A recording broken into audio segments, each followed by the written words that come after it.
पढ़ाई आपकी ठीक चल रही है ना? अच्छी मेहनत करिए और मुस्कुराते रहिए। टेंशन बिल्कुल मत लीजिए, क्योंकि अब परीक्षा आपकी बहुत नज़दीक है। 2 और 3 महीने का ही समय बचा है। आप खूब पढ़िए, अच्छी तरह से पढ़िए, मेहनत करिए। और मैं तो बस यही कहूँगा, है इल्म की समाज से जग में उजाला, लो गर इसकी कम है तो खूब अपना मिला दूँ। बस मैं अपना पूरा कंटेंट दूंगा। अच्छी तरह से बस मेहनत करिए और पढ़ते रहिए।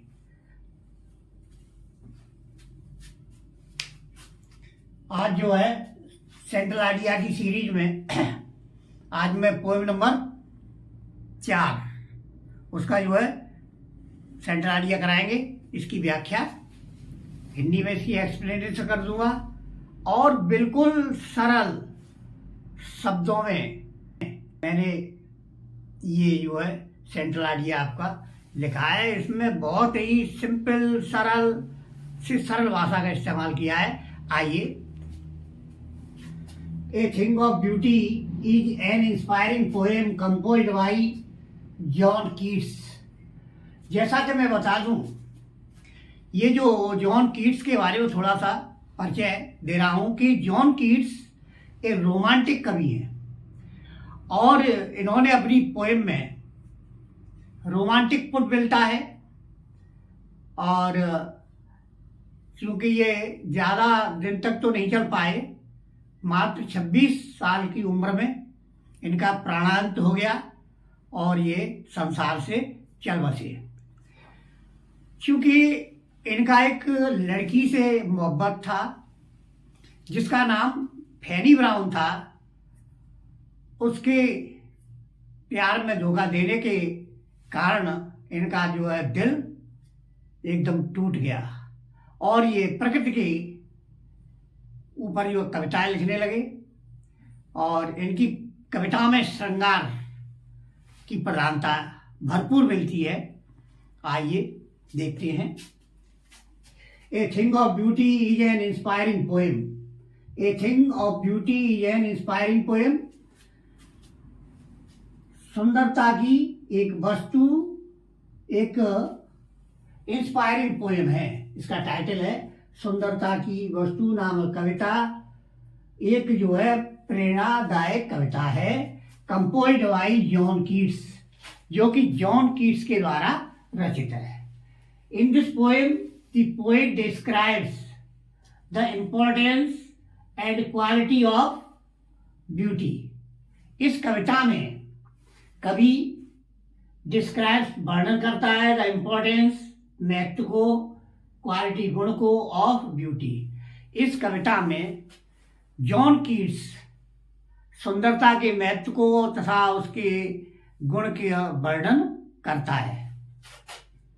According to the poet, natural beauty is permanent source of joy and happiness. कवि के अनुसार नेचुरल ब्यूटी ये जो है permanent source of joy and happiness, प्रसन्नता एवं आनंद का एक अमर खजाना है। मतलब कवि के अनुसार नेचुरल ब्यूटी के बारे में बात कर रहे हैं कि जो प्राकृतिक सौंदर्य है ये जो है चिरस्थायी है और ये सौंदर्य हमेशा हमेशा के लिए रहता है। इट रिमेन्स एवरलास्टिंग, ये चिरस्थायी है। John Keats believes, John Keats का मानना है that beauty is truth and truth beauty. Beauty truth, सच्चाई सौंदर्य और सौंदर्य सत्य है। उनके अनुसार वो इस बात को मानते हैं जो सत्य है वो सुंदर है और सुंदर है वो सत्य है। और हिंदी में भी देखा जाए तो कहा है कि सत्यम शिवम सुंदर सुंदरम। देखिए, we can find beauty in every object of nature. हम सुंदरता को प्रकृति के हर चीज में प्राप्त कर सकते हैं। Flower teaches us how to love. Flower यानी फ्लावर कहते फूल, फूल हमको हंसना सिखाते हैं। Even thorn can teach us how to face challenges and difficulties. जहां तक कि कांटे से भी हम सीख सकते हैं। कांटे हमको ये सिखाते हैं कि जीवन में संघर्ष कैसे किया जाता है, समस्याओं से जूझना सिखाते हैं, परेशानियों से लड़ना सिखाते हैं, संघर्ष करना सिखाते हैं। ये हम कांटे से बड़ी सहजता से सीख सकते हैं। In this poem the poet gives us A message.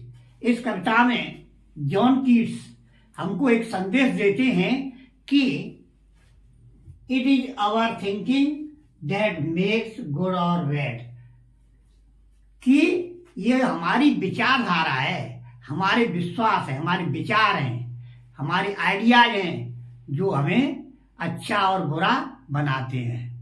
कहने का भाव ये है कि जो सुंदरता है वो कहीं ऐसी चीज नहीं है जिसे हम बाजार से खरीदें। सुंदर तो केवल हमारी विचार होते हैं, ये इनर फीलिंग्स हैं, इनर आइडियाज हैं, वही सुंदरता है। सेंट्रल आइडिया कैसा लगा? अच्छा लगा तो इसे जो है सब्सक्राइब जरूर करना और कमेंट करना, थम्स अप करना। धन्यवाद।